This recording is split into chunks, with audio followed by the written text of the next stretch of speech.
Hey Amanda, how you Hi, doing? Henry. I'm good. How are you? Very well, thank you. Very well. So, season two of The Witcher is coming up soon. What was running through your head when you returned to set and you first saw yourself as Geralt again?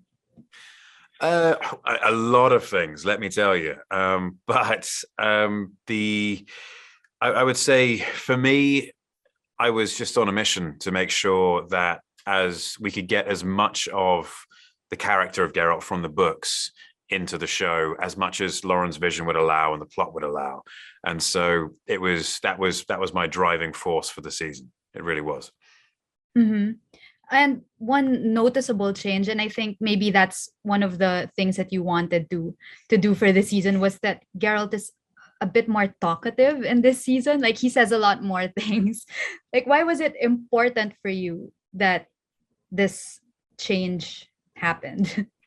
Well, in season one, there wasn't really much of an opportunity for expansive dialogue, which Geralt is known for. He's often in the books. He's often known to monologue, uh, because we had two original origin stories, which were the center point to the show, and so it was something which I was important to me because I wanted Geralt to be represented as true to the books as possible, and that involves more talking. It's more of an intellectual lean. He has a philosophical lean as well, so we get to see a touch more of his philosophical side, and to make him more of a three-dimensional character.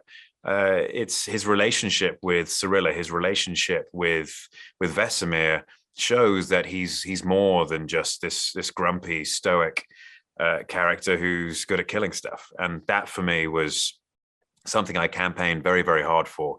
It's important to me that the men in this story are three dimensional as well. Yeah, that definitely comes out, I think. And Good, good. you Thank you. mentioned his relationship with Siri, Prince Siri. It's great to see them, like to see Geralt mentoring Siri throughout the season. Behind the scenes, did you have any advice for Freya coming into the season? I Freya is very much her own woman, and she's a very talented actress.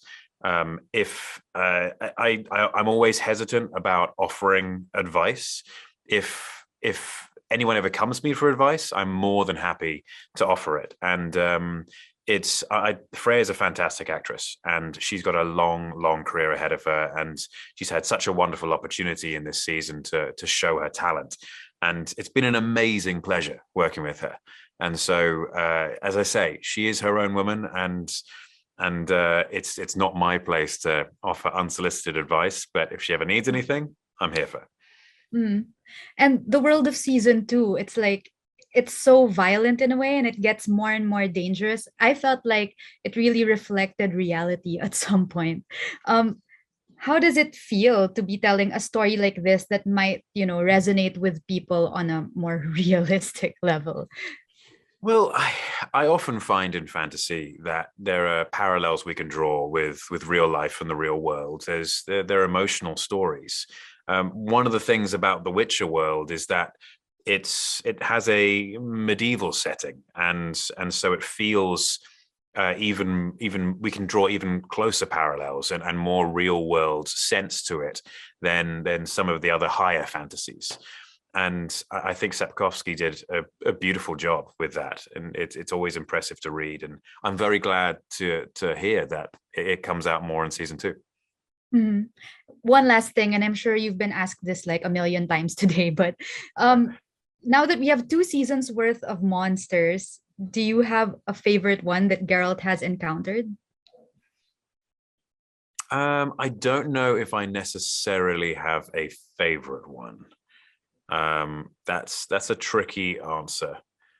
I'm gonna for fear of any spoilers, I'm gonna keep my mouth All closed on that one right. for now. All right. Thank you so much, Henry.